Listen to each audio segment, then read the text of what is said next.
What's going on, everybody? Welcome back to the Extra Innings Podcast. Your host, Elijah, and we're back today with another episode. Today is Tuesday, April 21st. Apparently, the day that I can do these now are on Tuesdays, so I guess Tuesdays are the new podcast day. But yeah, so we got another episode, lots and lots to talk about today. This may be one of the more lengthier episodes, so I'm going to try to get through this as fast as I can. Lots happened over the last, I don't know, I guess I did an episode last week, so probably about a week, I guess. Yeah, I'm kind of going through it because I wrote it this morning. I usually write these in the mornings, first day, like the first thing when I start in the morning. I write these. I write out my kind of like my agenda or like what's on my docket for the day. So sometimes I forget what I put on here, but this seems it's a good one. I remember writing it. It's pretty solid. But let's get into it. So first on my list, we have to talk about the Dodgers. Sadly enough, the Dodgers always are. I feel like are always talked about, and there's just like an infinite amount of things you can talk about with the Dodgers because of how good they are, honestly. So it's one of those things. Hold on a second. Let me fix my audio here. All right. So the reason why the Dodgers are in the news today, well, I guess because of yesterday, is because I'm trying to get my audio right. I want to make sure you guys can hear me correctly. All right. We're about good right there. I think that should be a good median. Anyway, back to what I was saying. Sorry, I had to fix the audio there. Edwin Diaz will be missing at least the rest of this first half of the season. He has loose bodies in his elbow. I'm not, you know what? The funny thing is, like, I don't even know what that means. Like, is that an elbow? Like, what is going on? Let's see what it says. So, according to the AI overview of Google, it says loose bodies in the elbow are small fragments of bone or cartilage that break off and float within the joint, often causing pain, locking, catching, or stiffness. I wish I had loose bodies in my elbow. That would have made it a lot easier. But yeah, so he's obviously going to have surgery or has already had the surgery to get those fragments removed. Sorry. So the Dodgers are going to be without their closer at least until I'm assuming after the All-Star break. I haven't seen any specifics. I just know that he's going to be missing the entire rest of the first half. And if you didn't know the first half, a lot of times it's kind of informal. It's not necessarily like a specific thing, but you kind of split the baseball season in two halves. You have the first half to the All-Star break, and then the other half of the All-Star break going into the latter half is the second half.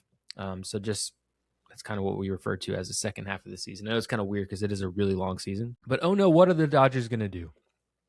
Now I'm going to be honest. I was looking at his stats this morning when I was writing this out. I remember. So he threw the last time he threw was on the 19th, which was only a couple days ago. He didn't even record an out, give up 3 hits, 3 earned runs, and a walk. And then the last time he pitched before that was 9 days prior. So that was a week off. So I'm assuming there was probably something wrong. They thought maybe we rest him for a while because it took 9 days. That's over a week. And that was against Texas. So he threw on 410, then 419. On 410 against Texas, he threw an inning, but still gave up 4 hits and 3 runs and walked a guy. The last good outing he had was on 4-7 against Toronto, where he gave up 1 hit in his inning of work, 3 strikeouts.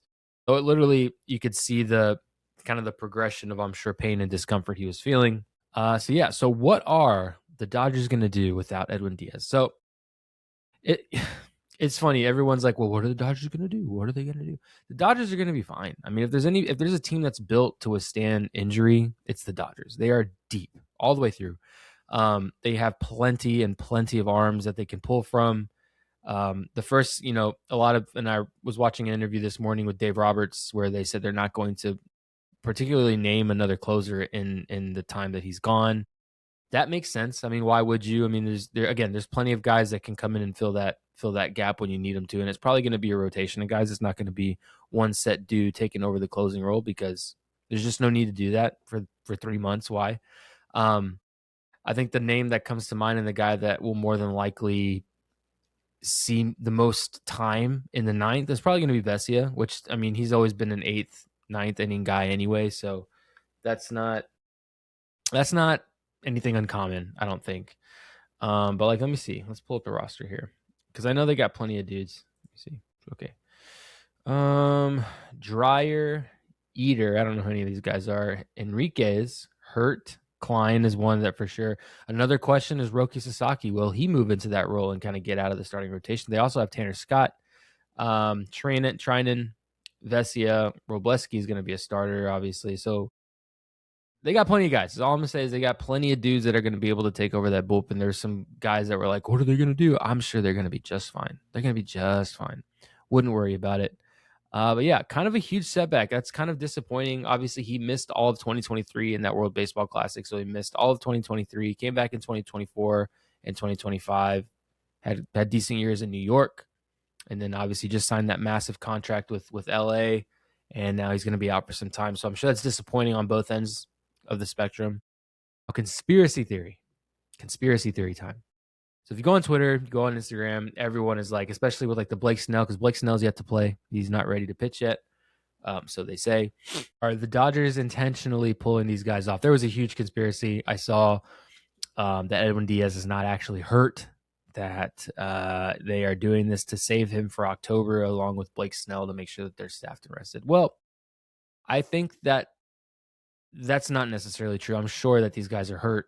I think the good thing about the Dodgers and something that the Dodgers do have to their benefit is that they do have so much depth on defense, on offense, and obviously pitching wise. So they have they've got the luxury of giving guys adequate time to get back. They're never rushing anyone back. That's what makes it so. It's not unfair because everyone could take their time with injuries. It's just some organizations need guys faster than others.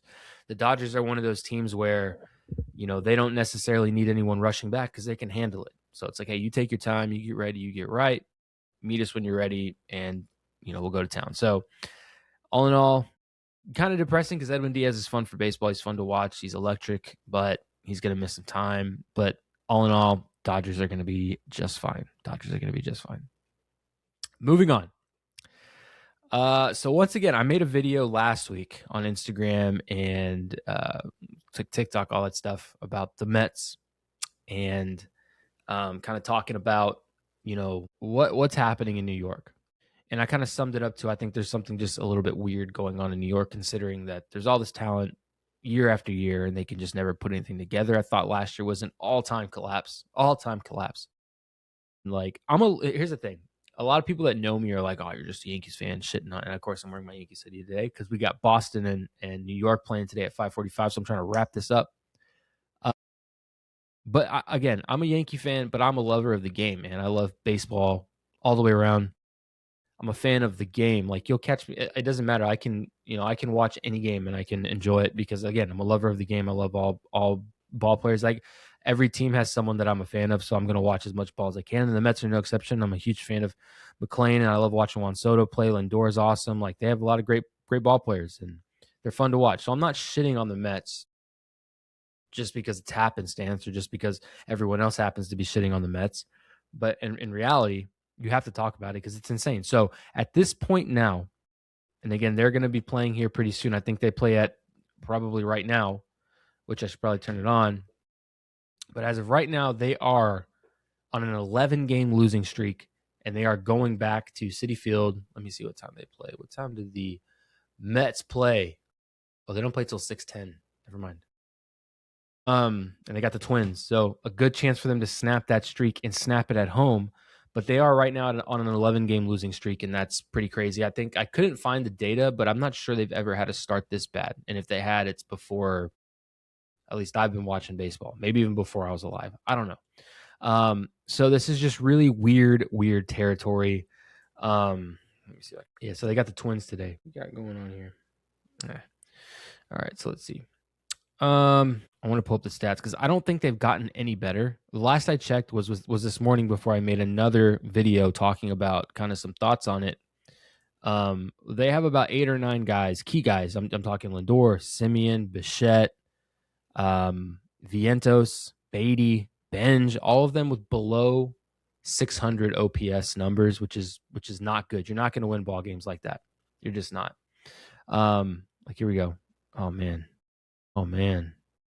Oh, Vientos is at 616, so that must have increased. Benj is at 435, Bichette 538, Lindor's right at 600, MJ Melendez with a 1 dot, Polanco 532, Simeon 606, Juan Soto was 928, but we all know Juan Soto's been on the IL. And we're going to talk about that in a second. Tyrone Taylor 598, Brett Beatty 483, Lorenz, which is the backup catcher, 609. And you got Francisco Alvarez, who's just having a really great year so far. Good for him. But like that's the thing, like you're not going to win ball games like this. And a lot of times you see teams that are struggling, but they're not struggling in all aspects. The Mets happen to be struggling in literally every aspect of the game. They've got two solid pitchers, McClain and Holmes, who have been pitching really well. And again, I don't want to beat a dead horse. We're not going to go over everything about them. Nolan McClain's doing really well. That he's got a 2.28 ERA, and then Clay Holmes with a 1.96 ERA, and they're about tied with innings, about 23 innings apiece. But then like Freddie Peralta 405, David Peterson 540, Kodai Senga 883, Sean Manaea 450, Devin Williams 711. Like all these guys are not pitching well, and that's dipping into the bullpen, obviously. But that's kind of my point, right? It's like, a lot of times if your pitching is struggling, you can kind of lean on the offense to kind of be like, all right, we'll pick us up. We're going to give up a lot of runs, but we're also going to score a lot of runs. That hasn't happened. Okay, well, our pitching is going to be nails. Offense might be slim to none. We may get you 2, maybe 3 runs a game, but then the defense isn't playing well enough to kind of hold that in. So it's just like when one falls, the other falls, and it's just back and forth, like a teeter-totter. It's not working. And that's been kind of the big struggle with the Mets, is that in every aspect, they're struggling on some piece. Now, Juan Soto was a great piece, and I said this on the last episode. Again, don't want to beat a dead horse here. Juan Soto was a big piece to that lineup. He still is a big piece to this lineup. And again, he may be coming back. They're saying he may be activated literally tomorrow. Will he have the impact? I'm sure in the lineup, yes, he's going to have a big impact. He's Juan Soto. He's the guy on this team. But is he going to be enough to like redirect this whole thing? I don't know. It's yet to be seen. You'd like to think so if you're a Mets fan. Of course, you'd love to think so. But I don't know. Will McClain be able to pitch them? But that's the other thing. I saw some stuff like they're going to lean heavily on McClain to give him a lot of innings, which I'm sure he's going to go out there, and that's the goal anyway. But, McClain's last start, he goes out there and gives you 6 solid, and then they blew the game right after that. So, again, the problem will be is like McClain may hold them to 0, 1, 2 runs. Can the bullpen hold the lead? That's what we're going to have to figure out. Now the other thing is like, and the shitty thing about social media, and I hate it, but I'm obviously I'm a part of it. I post on there. I'm on it all the time.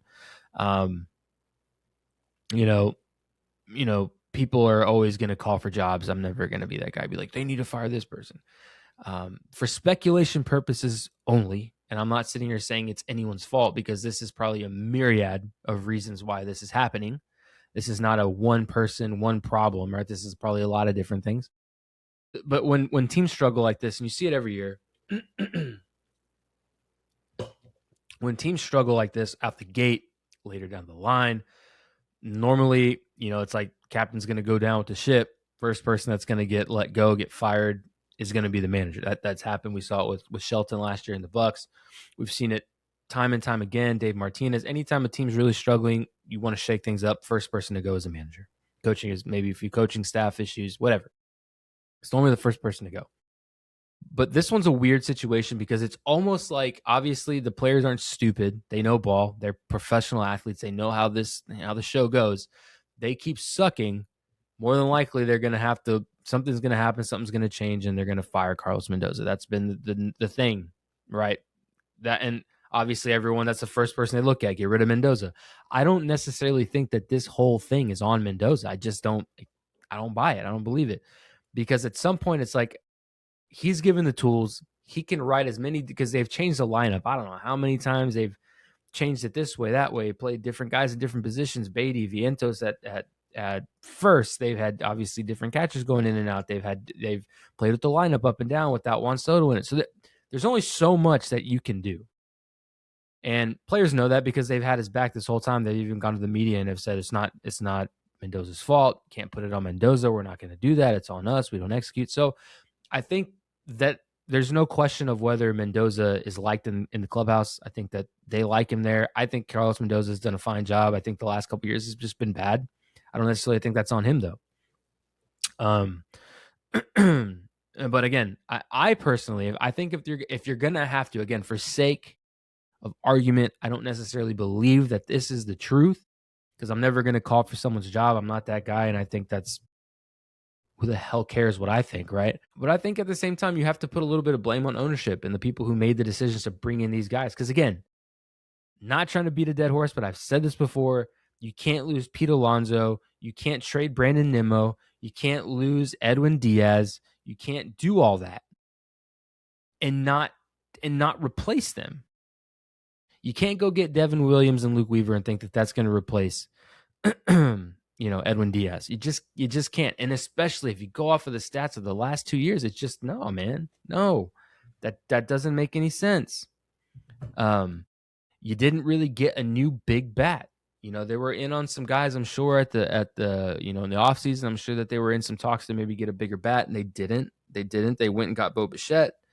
They went and got Bo Bichette, which, yes, a great acquisition. Yes, I'm sure they needed him, but they didn't need a shortstop. They didn't need a second baseman. So what's the next thing they do? They stick him at third, which, yeah, they did need a third baseman, but he's never played an inning of third base in his life. And he's coming off of a big injury. So, and again, he hasn't performed well. They didn't have a first baseman. They did get Jorge Polanco. Jorge Polanco has been a solid hitter, a solid player in the league for the last 2 or 3 years. He's really come into his own. He's not a first baseman. So now they're playing kind of, musical chairs with Beatty and Vientos at first, and there's been struggle. It's been a struggle bus there. So you just look at all the pieces and you're just like, man, it's like you got a bunch of pieces and there's a puzzle and they don't fit. And there's just been a lot of just trying to make it work, and it hasn't worked. And I think that's been more or less the issue. And I think that that's what's causing so much problems. I think that at some point it's like, Mendoza's like, what am I going to do? How can I fix this any better? What else can I do? And there's nothing. So it goes on to the ownership group for putting this team together and hoping for success where there may have not ever actually been success. That's my point. And again, it's stupid to even think that, like, I'm saying it, and like, how can you sit here and say there won't be success? These are professional players who have shown over and over and over again that they've had success in the game. I don't know, man. I don't know. I'm a big guy that believes in chemistry. Like, chemistry's huge. I know that sounds like super rudimentary. Obviously, team chemistry is a big deal. Every team that you've seen has success. There's a lot of, like, dudes look happy to be there. They look excited to be there. There's a lot of, like, camaraderie between the guys. You can feel it. You can see it. Even when you're watching it, you can see it. The Mets have not really had that since, like, 2015, 2016, 2014, maybe. Like, that's when you saw those guys. And again, managed by a completely different guy. So is it Mendoza? Maybe he's not the one bringing these guys together. Maybe a great manager, likable guy, but is he not the guy to lead them? Because again, Terry Collins was the manager before Mendoza, and he had a lot of success. And it was just a different kind of manager, though. But that's the last time that we saw a lot of real camaraderie in a Mets dugout, because right now they look very disconjointed. You saw it at the beginning of the year. So is it a clubhouse problem? Is there something kind of going on behind the scenes where guys are not gelling? I don't know. So that's kind of my thing. Do we put it? You can't always put the blame on Mendoza, but can he do a little bit more leading? Can't put all the blame on David Stearns because, yes, he brought you a bunch of tools, but are they the right tools? There's a lot of different variations that could happen here, and I don't know. It could be a myriad of all these different things just caked up in one big problem, and that's what the Mets are having right now. But we won't know. But on the bright side, again, they have McLean going tonight. They're playing at home. I'm sure it's going to be an interesting environment there tonight. I'm sure it's going to be weird because Mets fans, New York fans in general, they're going to be fed up, man. 11 games lost. It doesn't look good for your fans. They're probably pissed off. So I'm sure it's going to be kind of weird. But again, they're playing at home field advantage. They got McLean. They got their bona fide ace, or at least their number 2, however you view him, on the mound. They're going against the Twins, who, yes, the Twins as of late have been playing okay ball, but the Mets on paper should smack the shit out of them.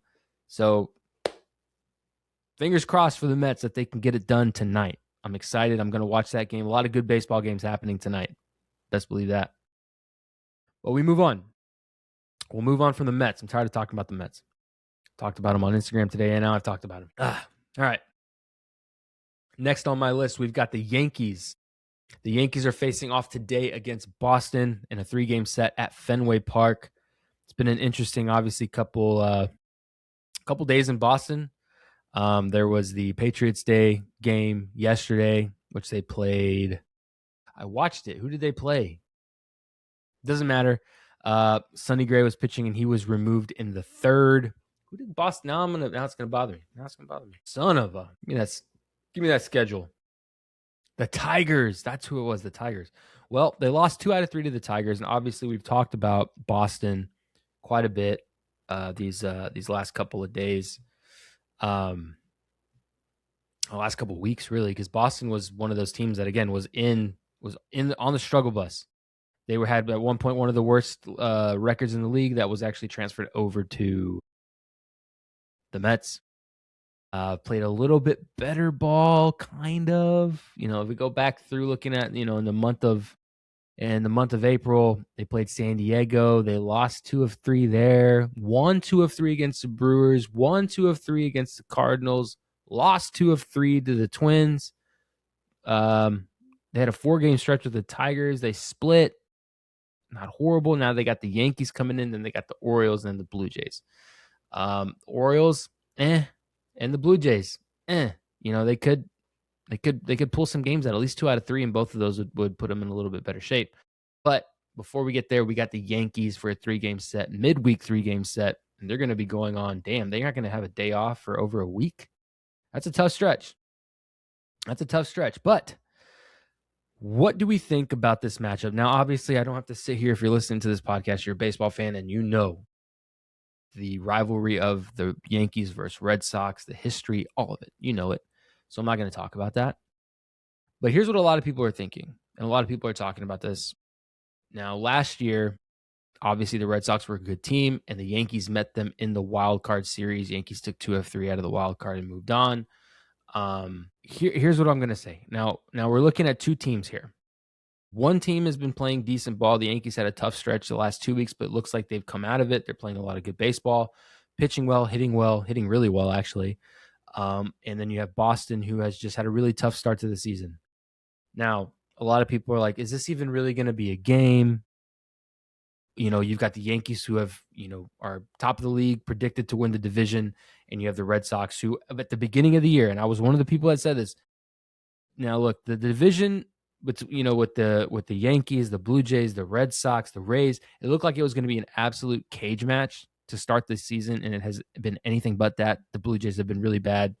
The Boston Red Sox have been really bad, and the Yankees and the Rays are at the top of the division right now, with the Yankees looking like they're going to run away with it at some point when they get hot, and then they get all their pitching back.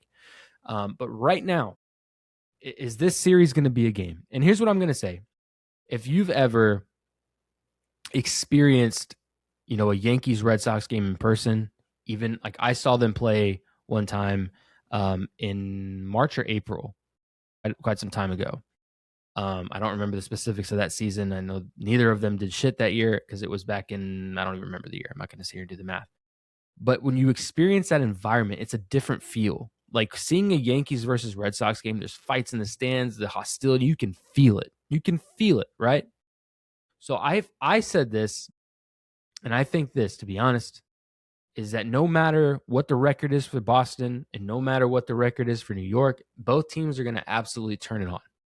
Doesn't matter.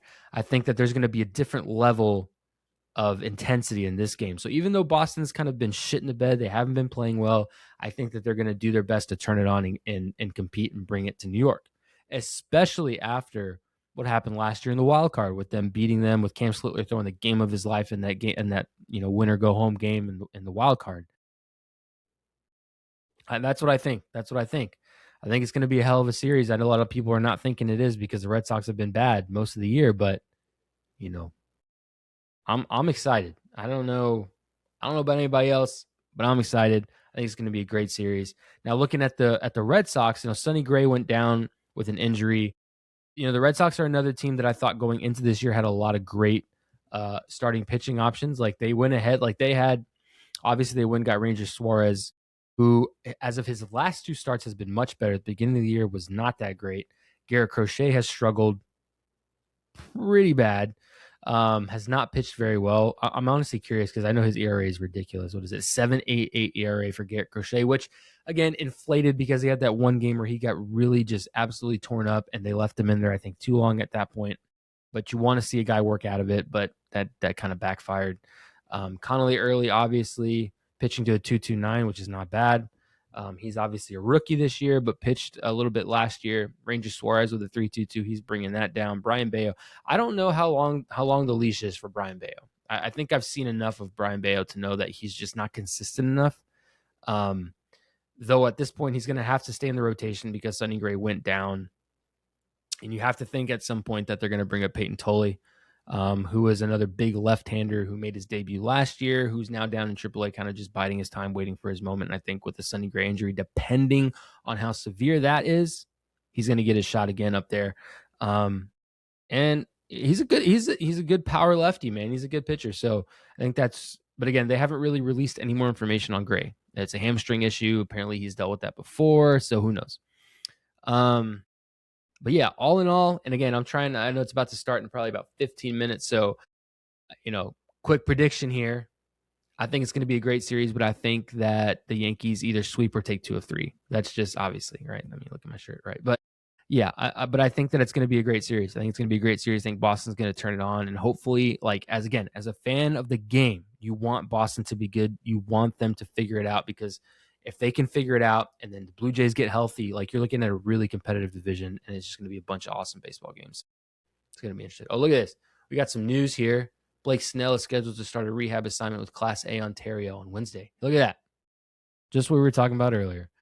But anyway, yes, Yankees-Boston series is going to be legit. Better tune in.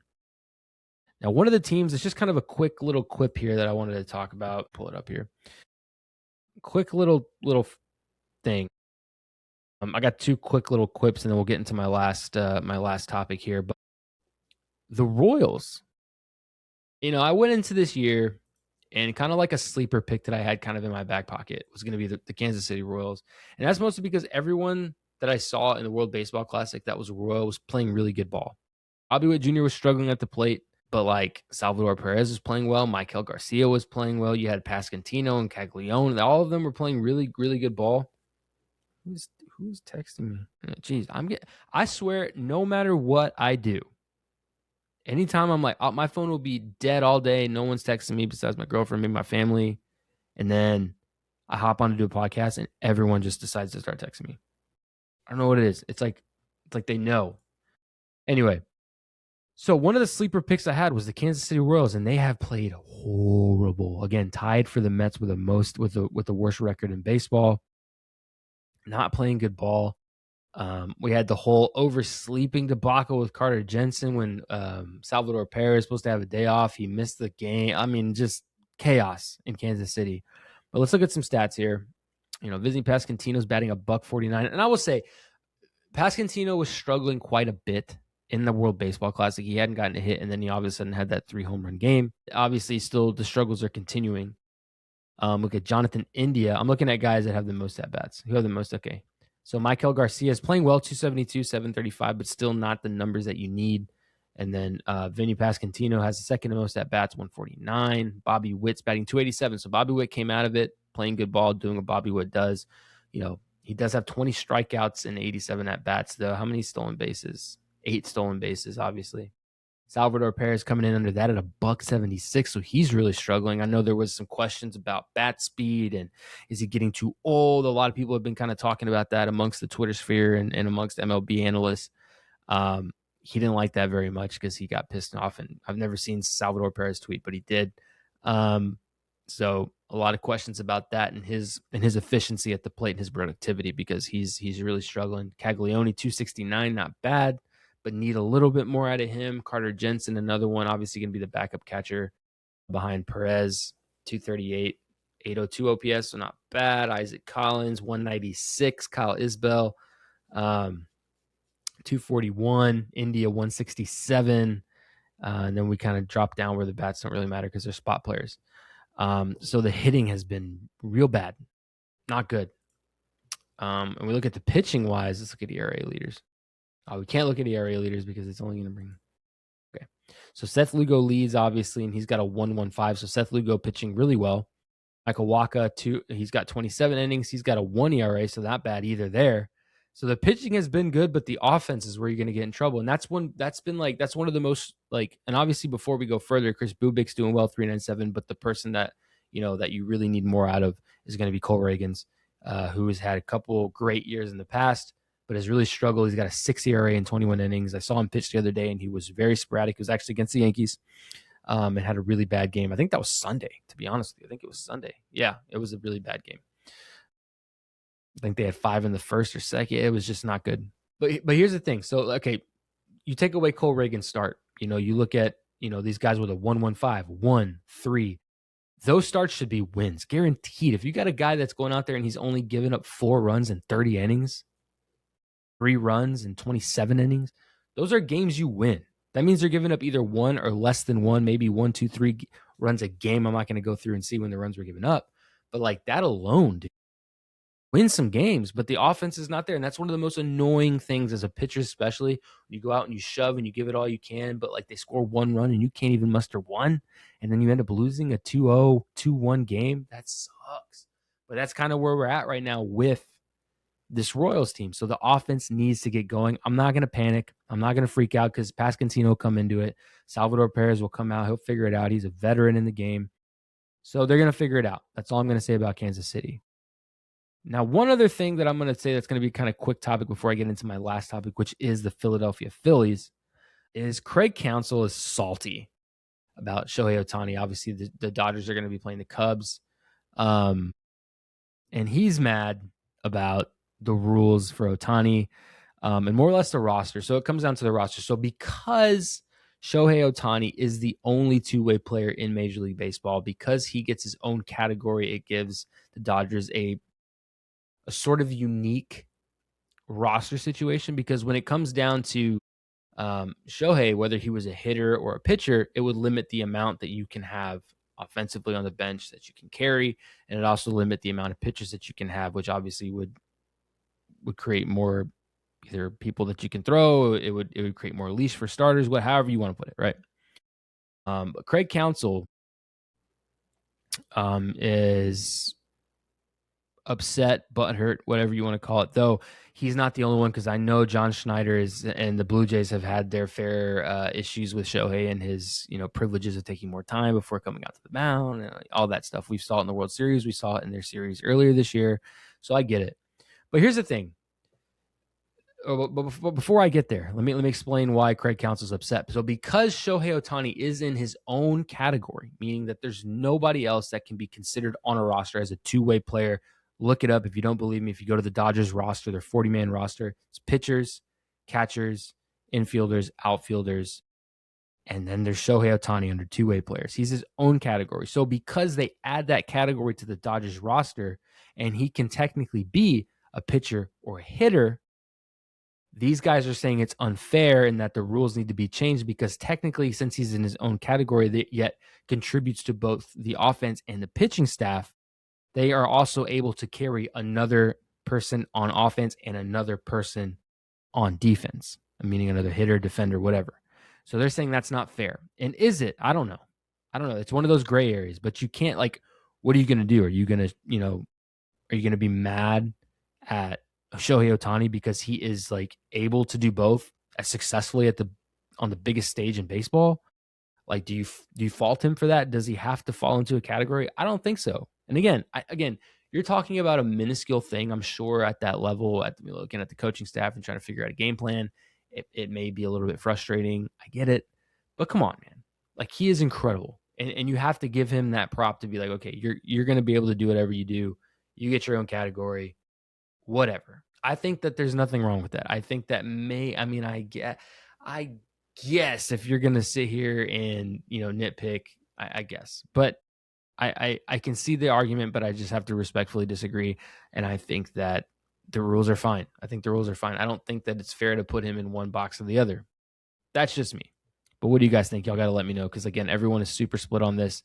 He's a unicorn. Shohei Ohtani is a freak of nature. Do they need to classify him as one thing or the other? I don't know. Maybe it comes down to at the end of the year, one year, we look at what he did more of, and then you classify him as that. I don't know. It's again, you're never going to come to a solid consensus. And now, my last topic of the day. I feel like I'm teaching a class. I'm like, class is almost over. Another team that is always in my back pocket that I'm always secretly rooting for, depending who they're playing, is the Phillies, man. I'm a huge fan of the Phillies. I think that they're kind of like second to the Mets, not necessarily in the amount that they spend and not necessarily in the star power. But like, wait, what? Why aren't they? Hold on. What's today? Yeah, they play the Cubs today. What am I talking about? The Dodgers don't play the Cubs. I'm all over the place. But my point is this. We got to talk about the Phillies because they are on the struggle bus. Bad. What is the record? Where are they at? Let me see. All right. So the Phillies in the NL East are 8-14, which damn near close to that 7-15 of the Mets. Which is funny. Everyone freaks out about the Mets, but there's so many teams that are right there. Teams that you expect to be there, but then obviously you have the Phillies, right? And the Phillies have had a struggle bus of a year as well. Now, again, I'm a huge Bryce Harper fan. I've been a Bryce Harper fan. I hate the fact that he hasn't got a World Series yet, because if there's a dude that deserves it, it's Bryce Harper. But again, you can't just give away World Series because the guy's a good player, right? They got to do it all. And batting averages wise, like you look at like who's leading in at bats for the Dodgers. So you look at offense. So Trey Turner's batting 244, Bryce Harper 275, Kyle Schwarber's kind of got a slow start. He had a really tough WBC as well. He's batting 213, Adolis Garcia 208, Alec Bohm 133, which is crucial. He's in a walk year. And again, I know he's going through a lot of off-field stuff, so you don't quite always know what's going on there. I'm sure he's battling a lot. So just kind of take that into account. Brandon Marsh 264, Bryson Stott 210, Justin Crawford's going off 283. JT Realmuto's doing what JT does year after year, 280. And then we're looking at some filling guys. The Kyle Schwarber at 213 is not good. Bryce Harper has played well. He's kind of took that whole, he's not elite anymore, and he's running with it. 275 with an 883 OPS. It's not bad. Trey Turner's kind of doing what Trey Turner does. 244, 655. You kind of expect a little bit more at him, at least to be about 260, 270. That would be good. Kyle Schwarber's got to get going. My thing is this, they let, obviously, Castellanos go. That was a hole. I think that needed to be done. I think that was a much-needed separation, but they didn't necessarily get anybody else to replace him. They went after Adolis Garcia, which I think has been on a really bad downward trend since the 2023 World Series. Has done nothing, was nowhere near the player since he was MVP. Was he the MVP? Yeah, he was the MVP of the ALCS. That's right.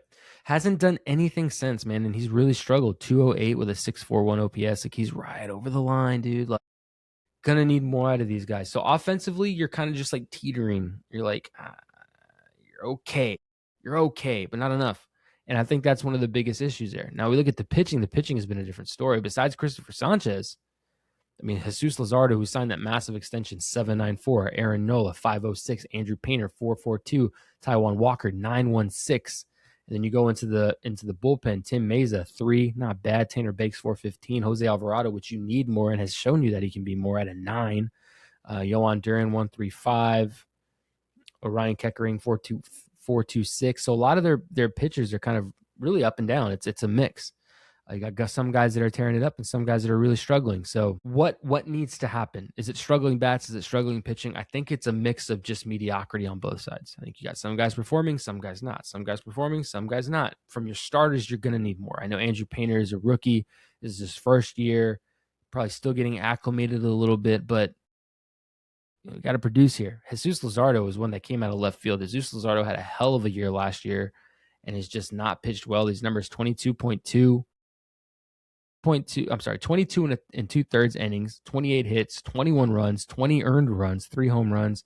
Like a guy who that's not characteristic, especially what we've seen from him. Christopher Sanchez is pitching like the ace that he is. 28 innings pitched, 32 hits, but he's only given up 10 runs, so he's got a 1.59. That's pretty incredible.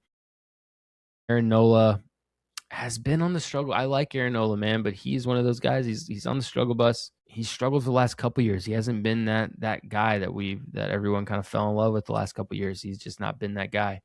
And again, you're still looking for Zach Wheeler to come back and kind of fill one of those spots. And to be honest, I think if Andrew Painter can at least get his ERA a little bit more down and give you a couple more quality starts, Taijuan Walker is going to go straight to the bullpen, and then you're going to kind of probably DFA, demote somebody from the pen, move Taijuan Walker, and you're going to give Zach Wheeler that third spot because he's the ace, 100%.